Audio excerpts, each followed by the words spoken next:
जय हिंद दोस्तों, स्वागत है आप सभी का बीएसएम एक्स्ट्रावाला में। दोस्तों आज के इस क्लास के माध्यम से हम लोग कवर करने वाले हैं बीए थर्ड सेमेस्टर सोशियोलॉजी यानी समाजशास्त्र। आपके पेपर का नाम है social change and social movement, ठीक है। और ये क्वेश्चन पेपर किसके लिए अनिवार्य है सर? तो देखिए, भारत में जितने भी यूनिवर्सिटी हैं, उत्तर प्रदेश में जितने भी यूनिवर्सिटी हैं, सभी के लिए इम्पोर्टेंट है। सभी यूनिवर्सिटी के छात्र छात्राएँ देख सकते हैं, चिंता करने की आपको बिल्कुल भी आवश्यकता नहीं है। देखें, मैं कुछ यूनिवर्सिटी का नाम बता रहा हूँ जहाँ पर आपके ऑब्जेक्टिव एग्जाम होने वाले हैं। जैसे आपका राजा महेंद्र प्रताप सिंह स्टेट यूनिवर्सिटी है, माँ सुकुमारी यूनिवर्सिटी है, डॉक्टर भीमराव अम्बेडकर यूनिवर्सिटी है, दीनदयाल उपाध्याय गोरखपुर यूनिवर्सिटी है। यहाँ आपके ऑब्जेक्टिव एग्जाम होने वाले हैं। बाकी जिन यूनिवर्सिटी का मैं नाम नहीं ले पा रहा हूँ, ध्यान रखिएगा, जहाँ भी आपके ऑब्जेक्टिव एग्जाम है आप सभी लोग देख सकते हैं। आपको चिंता करने की आवश्यकता नहीं है, ठीक है। ये क्वेश्चन पेपर कहाँ का है? तो ये question paper Deendayal Upadhyay Gorakhpur university का है, यानी डीडीयू यूनिवर्सिटी का। ये क्वेश्चन पेपर आपका 2023-24 का है। तो 2024 एग्ज़ाम, 2025 एग्ज़ाम, 2026 एग्ज़ाम, 2027 एग्ज़ाम के लिए भी मोस्ट इम्पोर्टेंट होगा ये क्वेश्चन पेपर। और मैं बता देता हूँ, देखें, जो भी दीनदयाल उपाध्याय गोरखपुर विश्वविद्यालय के छात्र छात्रा हैं, इनको सोशियोलॉजी में 2 पेपर देने पड़ेंगे, ठीक है। सोशियोलॉजी यानी समाजशास्त्र के 2 पेपर देने हैं। और ये दूसरा पेपर है समाजशास्त्र का, ठीक है। सोशियोलॉजी का जो भी दीनदयाल उपाध्याय गोरखपुर विश्वविद्यालय के छात्र छात्र हैं, ध्यान रखेंगे, एसओसी 202 इनका पेपर कोड है, यानी ये दूसरा पेपर है। बाकी बच्चों में सिलेबस जो है समान है। तो आप ये मत देखिएगा कि ये दीनदयाल उपाध्याय गोरखपुर विश्वविद्यालय का दूसरा पेपर है तो मेरे लिए नहीं है। देखिए, आपका 8 ही यूनिट होता है, लेकिन डीडीयू यूनिवर्सिटी में 4-4 यूनिट अलग कर दिए जाते हैं, ठीक है। ध्यान रखेंगे इस बात को। चलिए आगे बढ़ते हैं। इसमें पहला प्रश्न देखते हैं आपका क्या पूछा गया। बहुत ही इम्पोर्टेंट प्रश्न है। और आप सभी साथियों से रिक्वेस्ट है कि आप इस क्वेश्चन पेपर को आगे व्हाट्सएप पर ज़रूर सेंड कर देंगे अपने साथियों के साथ, ताकि वो भी एग्ज़ाम से पहले काफ़ी अच्छे से प्रिपरेशन कर पाएँ, काफ़ी अच्छा एग्ज़ाम उनका भी जाए, ठीक है। चलें, इस क्वेश्चन पेपर को ज़रूर सेंड करेंगे। चलें, पहला प्रश्न है आपका, जैविकीय उद्विकास की अवधारणा के साथ किसका संबंध है? जैविकीय उद्विकास के साथ किस अवधारणा का संबंध है, बताने का प्रयास करेंगे। बिल्कुल, डार्विन महोदय का सी ऑप्शन आपका करेक्ट है पहले का, ठीक है। जैविकीय विकास की जो अवधारणा है वो डार्विन के साथ संबंधित है, सी ऑप्शन आपका करेक्ट है। मैंने कल भी आपके सोशियोलॉजी का क्वेश्चन पेपर सॉल्व कराया था, तो आप लोगों ने देखा होगा, ये भी क्वेश्चन आपका था, ठीक है। यानी 2023 में जो क्वेश्चन पूछे गए थे 2024 में आए थे। तो ध्यान रखिएगा, 2024 में जो क्वेश्चन पे आए हुए हैं, पूछे गए थे, वो 2025 एग्जाम 2026 एग्जाम में भी आएंगे। ये बात आप लोग ध्यान रखिएगा, ठीक है। चलें, दूसरा प्रश्न आपका पूछा गया है, परिवर्तन जो सामाजिक मूल्यों के अनुसार इच्छित दिशा की ओर होता है उसे कहा जाता है। उसे प्रगति कहा जाता है, प्रोग्रेस कहा जाता है। ये भी कल मैंने क्वेश्चन पेपर में आपको पढ़ाया था, ठीक है। डी ऑप्शन आपका राइट है। देखिए, बहुत ही इंपॉर्टेंट ये क्वेश्चन पेपर है, ठीक है, ध्यान रखेंगे। तीसरा प्रश्न है, मार्क्स यानी कार्ल मार्क्स के अनुसार सामाजिक परिवर्तन का कारक है वर्ग संघर्ष। ये भी प्रश्न आपका था, ठीक है, प्रीवियस 2023 वाले एग्जाम में। यानी क्लास कॉन्फ्लिक्ट जो है साथियों, वर्ग संघर्ष, ये कार्ल मार्क्स के अनुसार सामाजिक परिवर्तन के कारक हैं, ठीक है, वर्ग संघर्ष। ए ऑप्शन आपका राइट है। चलिए, चौथा प्रश्न आपका देखते हैं क्या पूछा गया है। अगस्त कोंत ने मानव के बौद्धिक विकास की व्याख्या को कुछ निश्चित स्तरों के आधार पर बताया है। निम्नांकित में से किस एक स्तर का कोंत ने उल्लेख नहीं किया है? तो अंगस काम्टे ने मानवतावादी का उल्लेख नहीं किया है, बाकी प्रत्यक्षवादी, धार्मिक और तात्विक का उल्लेख किया है, ठीक है। ये ऑप्शन आपका करेक्ट है। प्रश्न नंबर 5 आपका पूछा गया है, संस्कृति को भोगवादी, विचारात्मक तथा आदर्शात्मक रूपों में किसने वर्गीकृत किया? तो सोरोकिन महोदय ने वर्गीकृत किया है। ये ऑप्शन आपका राइट है। देखिए, क्वेश्चन पेपर को सॉल्व कराने में बहुत ज़्यादा समय लगता है, बहुत ही मेहनत लगती है, तो प्लीज़ एक लाइक ज़रूर कीजिएगा। अगर आप लाइक करते हैं, तो अगर इस क्लास पर ज़्यादा लाइक रहता है तो यूट्यूब ऑटोमेटिक इस क्लास को रिकमेंड करता है बाकी बच्चों के पास। तो प्लीज़ लाइक ज़रूर कर देंगे, ठीक है।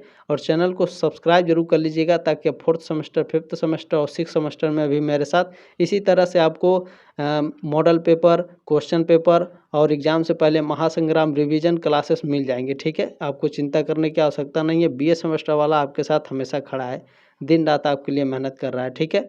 चले, छठा प्रश्न आपका क्या पूछा गया है, social change in modern India पुस्तक के लेखक कौन हैं? तो इस पुस्तक के लेखक हैं एम एन श्रीनिवास। ये ऑप्शन आपका राइट है प्रश्न नंबर 6 का। 7वां प्रश्न आपका पूछा गया है, निम्नांकित में से कौन सी विशेषता आधुनिकीकरण का प्रमुख लक्षण है, यानी मॉडर्नाइजेशन का प्रमुख लक्षण क्या है।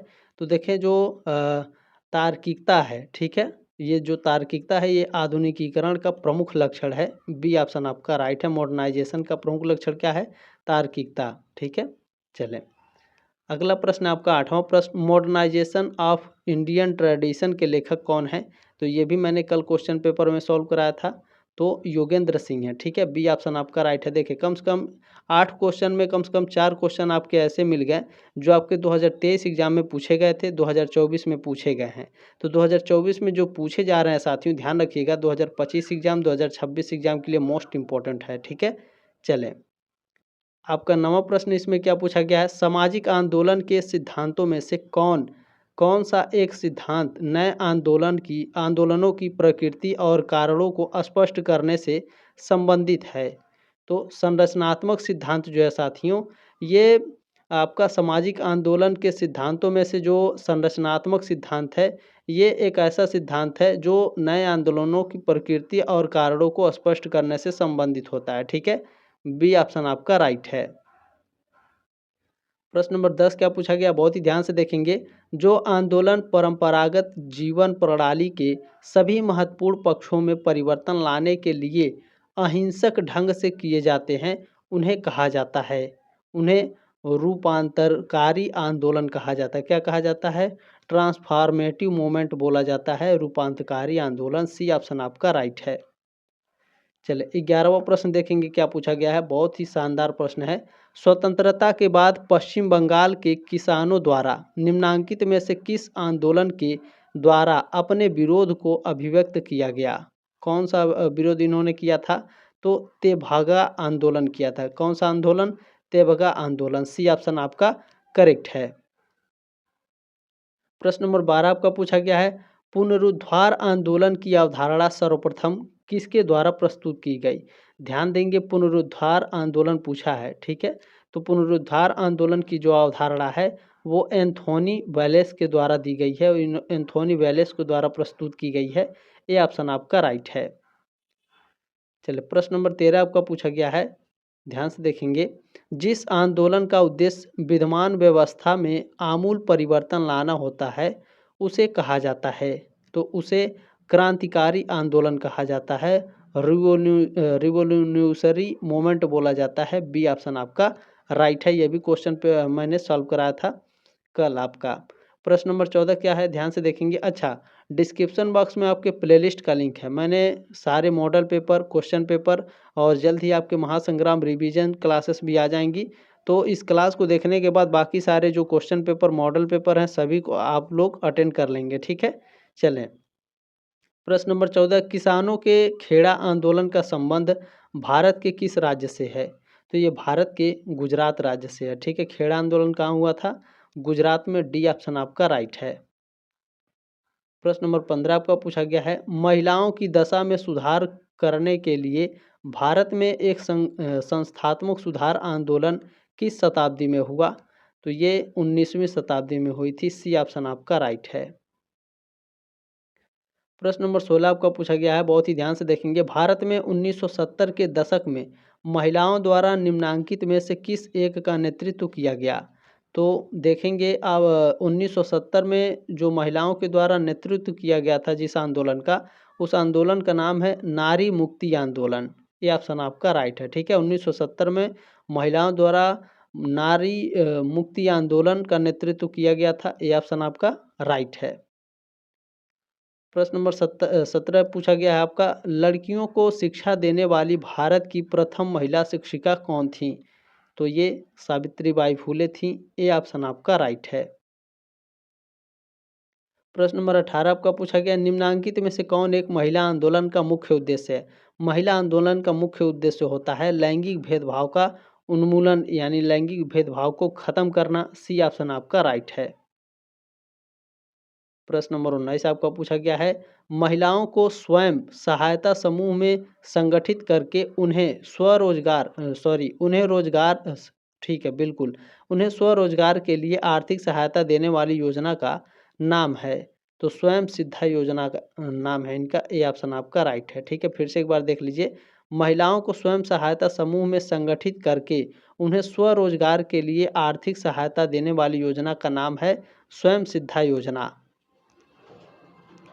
प्रश्न नंबर 20 पूछा गया है, पर्यावरण आंदोलन संबंधित है वायु प्रदूषण से, जल प्रदूषण से और मृदा प्रदूषण से। इन सभी से डी ऑप्शन आपका राइट है। प्रश्न नंबर 21 आपका पूछा गया है, उत्तराखंड में चिपको आंदोलन को प्रभावपूर्ण बनाने में निम्नांकित में से किसका योगदान आधारभूत माना जाता है। तो गौरा देवी का जो योगदान है, इनका योगदान काफ़ी महत्वपूर्ण माना जाता है। ठीक है, बी ऑप्शन आपका राइट है। ध्यान रखेंगे, उत्तराखंड में जो चिपको आंदोलन हो रहा था, जो जंगलों की कटाई हो रही थी, उसको रोकने के लिए तो गौरा देवी का नाम उसमें सर्वश्रेष्ठ सम्मान से लिया जाता है। इनका बहुत ही फेमस नाम है। ठीक है, ये सबसे आगे रहती थी, मतलब ये लीड करती थी। ठीक है, उस समय जो चिपको आंदोलन हुआ था उसको। बी ऑप्शन आपका राइट है 21 नंबर प्रश्न का। प्रश्न नंबर 22 आप लोगों का पूछा गया है, भारत में स्वतंत्रता से पूर्व यानी भारत की आज़ादी से पहले जोधपुर रियासत में वृक्षों की रक्षा के लिए किसने चिपको आंदोलन की शुरुआत की। तो ये अमृताबाई ने शुरुआत की थी। बी ऑप्शन आपका राइट है। चलिए, प्रश्न नंबर 23 आपका पूछा गया है, बहुत ही ध्यान से देखेंगे। निम्नांकित में से किसे नर्मदा बचाओ आंदोलन के प्रणेता के रूप में मान्यता दी जाती है। तो मेधा पाटेकर को। ठीक है, नर्मदा बचाओ आंदोलन जो है इसकी प्रणेता मानी जाती हैं। डी ऑप्शन आपका राइट है। प्रश्न नंबर 24 आपका पूछा गया है, किस दिन विश्व पर्यावरण दिवस मनाया जाता है। तो हर साल 5 जून को विश्व पर्यावरण दिवस मनाया जाता है। बी ऑप्शन आपका राइट है। प्रश्न नंबर 25 क्या पूछा गया है, भारत में किस वर्ष को ठीक है, भारत में किस वर्ष को महिला सशक्तिकरण वर्ष घोषित किया गया। तो ध्यान रखेंगे साथियों, वर्ष 2001 को भारत में महिला सशक्तिकरण वर्ष घोषित किया गया था। बी ऑप्शन आपका राइट है। प्रश्न नंबर 26 आपका पूछा गया है, निम्नांकित में से कौन सी विशेषता सामाजिक आंदोलन का अनिवार्य आधार है। कौन सी विशेषता है, संस्थात्मक संरचना है, वैचारिकी है, वर्ग संघर्ष है या समायोजन। बताने का प्रयास करेंगे आप सभी लोग, बताइए सभी लोग। बिल्कुल, कौन सी विशेषता है जो सामाजिक आंदोलन का अनिवार्य आधार है। बिल्कुल, जो वैचारिकी है साथियों। ठीक है, आइडियोलॉजी जो है ये आपके सामाजिक आंदोलन का अनिवार्य आधार होता है। बी ऑप्शन आपका करेक्ट है। प्रश्न नंबर 27 आपका पूछा गया है, कौन सी एक दशा भारत में सामाजिक आंदोलनों का प्रमुख परिणाम है। तो दुर्बल वर्गों का नेतृत्व का विकास। ठीक है, दुर्बल वर्गों में नेतृत्व का जो विकास है ये भारत में सामाजिक आंदोलन का प्रमुख परिणाम है। सी ऑप्शन आपका राइट है। प्रश्न नंबर 28 आपका पूछा गया है, सामाजिक आंदोलन क्या है। एक प्रक्रिया है, एक समस्या है, एक संस्था है या एक कार्यक्रम है। सामाजिक आंदोलन साथियों यह एक प्रकार की प्रक्रिया है, एक प्रकार का प्रोसेस है। ये ऑप्शन आपका राइट है। प्रश्न नंबर 29 आपका पूछा गया है, बहुत ही ध्यान से देखेंगे आप सभी लोग। दलितों के उत्थान के लिए डॉक्टर भीमराव अंबेडकर ने अपना कार्य किस प्रदेश से आरंभ किया। बिल्कुल, महाराष्ट्र से। डी ऑप्शन आपका राइट है। प्रश्न नंबर 30 आपका पूछा गया है, किसने जनजातियों की परिस्थिति में सुधार लाने के लिए आंदोलन का नेतृत्व किया। तो साथियों जो आपके ठक्कर बप्पा जी हैं, इन्होंने ठीक है क्या किए थे, ये जनजातियों की परिस्थिति में सुधार लाने के लिए आंदोलन का नेतृत्व किए थे। बी ऑप्शन आपका राइट है। प्रश्न नंबर 31 आपको पूछा गया, निम्नांकित में से कौन सा परिवर्तन सामाजिक आंदोलन का परिणाम नहीं है। देखें, दुर्बल वर्गों की परिस्थिति में सुधार ये सामाजिक परिवर्तन का परिणाम है। नमामि गंगे परियोजना भी और क्षेत्रीय असमानताओं में कमी भी ये सभी सामाजिक परिवर्तन के परिणाम है। लेकिन इस्लाम का जो विस्तार है ये सामाजिक परिणाम नहीं है, सामाजिक आंदोलन का परिणाम नहीं है। सी ऑप्शन आपका राइट है। प्रश्न नंबर 32 आपका पूछा गया, मार्क्सवादी दृष्टिकोण के अनुसार सामाजिक आंदोलन का स्रोत क्या है। मार्क्सवादी दृष्टिकोण के अनुसार सामाजिक आंदोलन का स्रोत क्या है। वर्ग संघर्ष है, क्लास कॉन्फ्लिक्ट है। सी ऑप्शन आपका करेक्ट है। प्रश्न नंबर 33 आपका पूछा गया, सामाजिक आंदोलन की मार्क्सवादी व्यवस्था आंदोलन के किस प्रकार से संबंधित है? तो यह आंदोलन के आर्थिक आंदोलन से संबंधित है, इकोनॉमिक मूवमेंट से संबंधित है। डी ऑप्शन आपका राइट है। ठीक है, समझ में आया। सामाजिक आंदोलन की मार्क्सवादी व्यवस्था, ध्यान रखेंगे मार्क्सवादी व्यवस्था जो है सामाजिक आंदोलन की, यह आर्थिक आंदोलन से संबंधित है। ठीक है, चलें प्रश्न नंबर 34 पूछा गया है, किसने तुलनात्मक अभावबोध के आधार पर सामाजिक आंदोलन की विवेचना की? तो रॉबर्ट मर्टन ने की थी। बी ऑप्शन आपका राइट है। चले अगला प्रश्न देखते हैं। प्रश्न नंबर 35 आपका क्या पूछा गया है, किस लेखक ने संघर्ष को सामाजिक व्यवस्था के लिए उपयोगी माना? किस लेखक ने संघर्ष को सामाजिक व्यवस्था के लिए उपयोगी? तो संघर्ष को लेविस कोजर ने। लेविस कोजर एक ऐसे विद्वान थे, ये संघर्ष को सामाजिक व्यवस्था का उपयोगी मानते थे। ठीक है, सी ऑप्शन आपका राइट है। प्रश्न नंबर 36 है आपका, सोशल मूवमेंट इन इंडिया पुस्तक का लेखक कौन है? तो इस पुस्तक के लेखक एम.एस. राव हैं। ठीक है, एम.एस.ए. राव हैं। डी ऑप्शन आपका करेक्ट है। प्रश्न नंबर 37 क्या पूछा गया है, भारत में संपूर्ण क्रांति आंदोलन किसके द्वारा आरंभ किया गया? तो जयप्रकाश नारायण के द्वारा भारत में संपूर्ण क्रांति आंदोलन प्रारंभ किया गया था। बी ऑप्शन आपका राइट है। वेरी वेरी मोस्ट इंपॉर्टेंट है, ध्यान रखेंगे इस प्रश्न को। चलिए प्रश्न नंबर 38 क्या है, श्री नारायण धर्म परिपालन आंदोलन भारत के किस राज्य से संबंधित है? तो यह भारत के केरल राज्य से संबंधित है। ठीक है, श्री नारायण धर्म परिपालन आंदोलन, ध्यान रखेंगे केरल राज्य से संबंधित है। बी ऑप्शन आपका करेक्ट है। प्रश्न नंबर 39 है आपका, भारत में ब्रह्मवादी, ठीक है, भारत में ब्राह्मणवादी प्रभुत्व का विरोध करने के लिए कौन सा आंदोलन हुआ? ध्यान रखेंगे भारत में ब्राह्मणवादी प्रभुत्व, ठीक है, यानी ब्राह्मणों का प्रभुत्व जो बढ़ रहा था, तो इसको विरोध करने के लिए कौन सा आंदोलन हुआ? तो महार आंदोलन हुआ था। ए ऑप्शन आपका राइट है। अगला प्रश्न देखेंगे, 40 नंबर पूछा गया है, सिद्धू तथा कान्हू का नाम किस आंदोलन से संबंधित है? तो यह संथाल आंदोलन से संबंधित है। सी ऑप्शन आपका राइट है। चलिए प्रश्न नंबर 41 आपका पूछा गया, आर्य समाज के आंदोलन की प्रकृति क्या थी? आर्य समाज के आंदोलन की जो प्रकृति है वो रिफॉर्मिस्ट थी। क्या थी? सुधारवादी थी। ठीक है, ध्यान रखेंगे सी ऑप्शन आपका राइट है। प्रश्न नंबर 42 क्या है, 42 नंबर प्रश्न है, ताना भगत आंदोलन किस तरह के आंदोलन का उदाहरण है? ध्यान रखेंगे ताना भगत आंदोलन, ठीक है, किस तरह के आंदोलन का उदाहरण है? तो यह साथियों पुनरुद्धार आंदोलन का उदाहरण है। बी ऑप्शन आपका राइट है, यानी रिवाइवल। ठीक है, रिवाइवल, ताना भगत आंदोलन रिवाइवल आंदोलन का उदाहरण है, ध्यान रखेंगे। प्रश्न नंबर 43 क्या है, जिस आंदोलन का उद्देश्य विद्यमान व्यवस्था में आमूल परिवर्तन लाना होता है उसे कहा जाता है, उसे क्रांतिकारी आंदोलन कहा जाता है। बी ऑप्शन आपका राइट है। प्रश्न नंबर 44 क्या पूछा गया, भारत में निम्नांकित में से कौन सी एक दशा कृषक आंदोलन का कारण नहीं रही है? कृषक आंदोलन का कारण क्या नहीं था, बताने का प्रयास करेंगे सभी लोग। बिल्कुल, ग्रामीण बेरोजगारी, गांव में जो बेरोजगारी है ये कृषक आंदोलन का कारण नहीं था, लेकिन जमींदारों द्वारा जो शोषण हो रहा था किसानों का, किसानों में जो जागरूकता है, राजनीतिक दलों के निहित जो स्वार्थ है, ये सभी भारत में क्या है, ये कृषक आंदोलन के कारण थे। ठीक है, बाकी ग्रामीण में जो बेरोजगारी है ये कृषक आंदोलन के कारण नहीं थे। डी ऑप्शन आपका राइट है प्रश्न नंबर 44 का। प्रश्न नंबर 45 क्या है, 45 नंबर प्रश्न है, निम्नलिखित में से कौन बिश्नोई आंदोलन से जुड़ा था? देखें बिश्नोई आ गया, बिश्नोई आजकल आप लोगों ने इंस्टाग्राम, व्हाट्सएप, फेसबुक, यूट्यूब हर जगह इन्हीं के नाम सुन रहे होंगे। ठीक है, बिश्नोई आंदोलन से जुड़ा था कौन? आप लोग आज पता चल जाएगा कि बिश्नोई आंदोलन क्या है। देखिए बिश्नोई आंदोलन से अमृता देवी, ठीक है, संबंधित हैं। अमृता देवी और इनकी 3 बेटियां और इनके पति और 363 लोग एक पेड़ के लिए अपना गला कटवा देते हैं, अपनी जान दे देते हैं एक पेड़ को बचाने के लिए। सोचिए बिश्नोई, आप लोग समझ रहे होंगे, ठीक है, देखे होंगे आप लोग न्यूज़। तो अमृता देवी एक पेड़ को बचाने के लिए सोचिए 363 लोगों ने अपनी जान दी थी। तो बिश्नोई आंदोलन से कौन जुड़ा था? अमृता देवी, ध्यान रखेंगे, बहुत इंपॉर्टेंट है ये, 100% गारंटी है, मान के चलिए ये प्रश्न आपके एग्जाम में आएगा। ठीक है, ध्यान रखेंगे।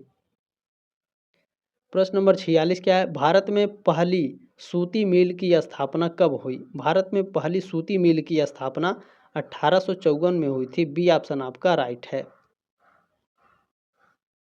चलिए प्रश्न नंबर 47 क्या है आपका, भारत में अधिकांश श्रमिक आंदोलनों का संबंध किस विचारधारा से रहा है? तो ये साम्यवादी विचारधारा से रहा है। ठीक है, भारत में जो अधिकांश श्रमिक आंदोलन है, श्रमिक आंदोलन साम्यवादी विचारधारा से संबंधित रहे हैं। बी ऑप्शन आपका राइट है। प्रश्न नंबर 48 है आपका 48 नंबर, श्रमिक आंदोलन का प्रादुर्भाव निम्नांकित में से किस दशा का परिणाम है? तो यह औद्योगिकरण का परिणाम है, इंडस्ट्रियलाइजेशन का परिणाम है। सी ऑप्शन आपका करेक्ट है। प्रश्न नंबर 49 पूछा गया है, श्रमिक संघ का कार्य क्या है? श्रमिक संघ का कार्य होता है श्रम कल्याण के प्रयत्न। डी ऑप्शन आपका राइट है 49 का। ये लास्ट प्रश्न आप लोगों का, जब यहाँ आप लोग 5 स्टार देख जाइएगा तो समझ जाइए कि ये आपका लास्ट प्रश्न लास्ट प्रश्न होगा किसी भी जगह, किसी भी क्वेश्चन पेपर में। ठीक है, देखिए भारत में सत्यशोधक समाज की स्थापना किसने की? सत्यशोधक समाज की स्थापना महात्मा ज्योतिबा फूले ने की थी। ये ऑप्शन आपका राइट है। पूछा जाता है सत्यशोधक समाज की स्थापना कब हुई थी? तो आप लोग कमेंट में कमेंट बॉक्स में कमेंट करके बताइएगा सत्यशोधक समाज की स्थापना कब हुई थी और कहाँ हुई थी। ठीक है, ध्यान रखिएगा इस बात को और कमेंट जरूर करेंगे, बताएंगे जरूर इस प्रश्न का सवाल। ठीक है, सॉरी, इस प्रश्न का उत्तर आप सभी लोग बताएंगे। ठीक है, ध्यान रखेंगे दोस्तों, इस क्वेश्चन पेपर को आगे जरूर सेंड करिएगा, आपकी जिम्मेदारी है और आपसे रिक्वेस्ट है। जल्दी मिलते हैं आपके नेक्स्ट क्लास में, तब तक के लिए जय हिंद, वंदे मातरम।